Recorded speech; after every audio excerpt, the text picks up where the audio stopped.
নমস্কাৰ, মই আপোনালোকক দেখুৱাই আছোঁ লাইভ উজ্জয়নৰ মহাকালেশ্বৰ জ্যোতিৰ্লিংগ মন্দিৰৰ পৰা চৌহদত আছোঁ মই।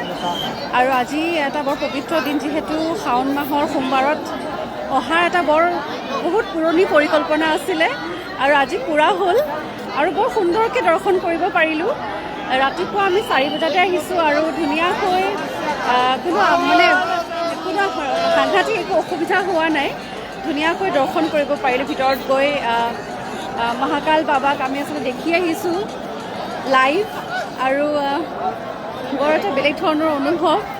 আৰু বহুতে কোৱা শুনো যে বহুত প্লেনিং কৰিলেও, বহুত প্লেনিং কৰাৰ পাছতো যে এইটো সম্ভৱ হৈ নুঠে।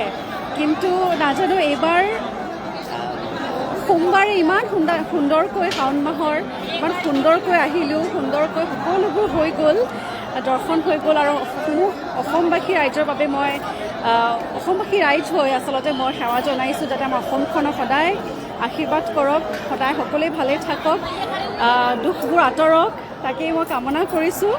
মই অকণমান দেখুৱাবলৈ চেষ্টা কৰিম। আচলতে ইয়াতে বহুত ভিৰ হয়, এবাৰ সোমোৱাৰ পাছত য'ৰ পৰা আমি ওলাওঁ আৰু ভিতৰত সোমাবলৈ নিদিয়ে, যিহেতু আজি সোমবাৰ হয়, সেইকাৰণে লাখ লাখ মানুহ আছে ইয়াত। এতিয়া চাগে আমাকো ইয়াৰ পৰা উলিয়াই দিব, কাৰণ ইয়াত থাকিবলৈ ইমান পাৰ্মিশ্যন নিদিয়ে।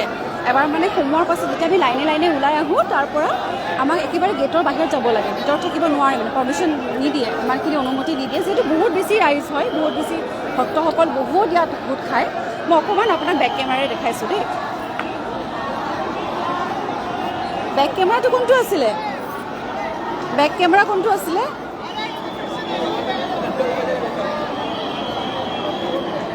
নাই যে, ইয়াতে থাকি চাগে ন? বেক কেমেৰা নাই নেকি? দেখাব লাগিব। এয়া আছোঁ উজ্জয়নৰ মহাকালেশ্বৰ জ্যোতিৰ্লিংগ মন্দিৰত। এটা বিৰাট সাংঘাতিক সপোন পূৰা হ'ল আজি। আপোনালোকৰ আশীৰ্বাদত সুন্দৰকৈ আহি পাইছোঁ, সকলোৰে মংগল কামনা কৰিছোঁ, আশীৰ্বাদ আজি আচলতে বিচাৰিছোঁ প্ৰভু মহাদেৱৰ পৰা, যাতে আমাৰ অসমখনক, আমাৰ ভাৰতবৰ্ষক সকলোকে ভালে ৰাখক, শিৱ বাবাই আমাৰ সকলোকে মংগল কৰক, তাকে হৰ হৰ মহাদেৱ। বহুত কমেণ্ট আহিছে,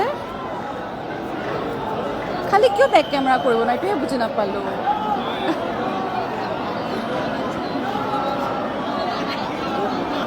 পাৰি পাৰি পাৰি।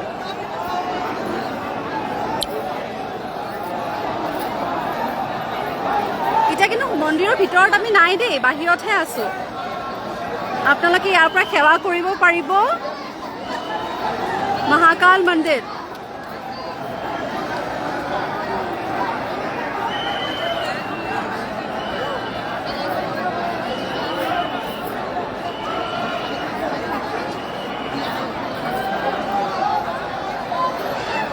ভিতৰৰ ফালে আছে, আমি তাৰমানে এতিয়া বাহিৰত আছোঁ, যিহেতু আমাৰ দৰ্শন হৈ গ'ল, সেইবাবে আমাক আৰু ভিতৰত থাকিব নিদিয়ে। তাৰমানে আমি বিৰাট ৰিকুৱেষ্ট কৰিছিলোঁ যে এবাৰ দিয়ক, মই এবাৰ দেখুৱাওঁ, নাই পাৰ্মিশ্যন নিদিয়ে। যি কি নহওক, বৰ সুন্দৰকৈ দৰ্শন হৈ গ'ল, সেইবাবে মনটো বিৰাট বেছি ভাল লাগিছে আৰু মুকলি হৈ গ'ল। আচলতে বহুদিনীয়া এটা যিহেতু পৰিকল্পনা, সপোন এটি পূৰ হ'ল, মনটো বিৰাট ভাল লাগিছে, ফৰকাল লাগিছে। আৰু সকলোৰে হয়, মই আচলতে আজি ইয়াত সেৱা জনাইছোঁ বাবাক, আৰু সকলোৱে ভালে থাকক, তাকে কামনা কৰিছোঁ। বেছি দীঘলীয়া লাইভটো নকৰোঁ, মই বোলো এবাৰ পৰিৱেশটো দেখুৱাওঁ। আচলতে ভিতৰত কৰিবলৈ বৰ ইচ্ছা আছিলে, অকণমান হ'লেও যদি কিবা এটা দেখুৱাব পাৰিলোঁহেঁতেন আমাৰ অসমবাসী ৰাইজক, মোৰ মনটো ভাল লাগিলেহেঁতেন।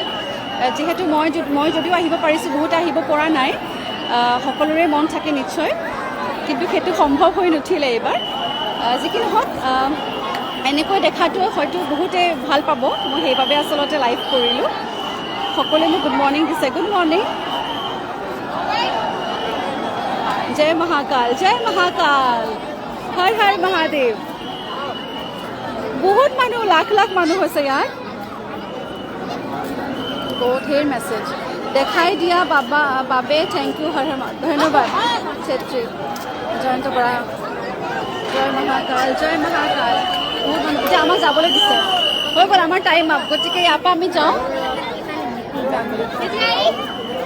ইয়াৰ পৰা যাওঁ, আমাক ইয়াৰ পৰা যাবলৈ দিছে, যিহেতু বহুত বেছি ৰাইজ দেখাব নোৱাৰোঁ।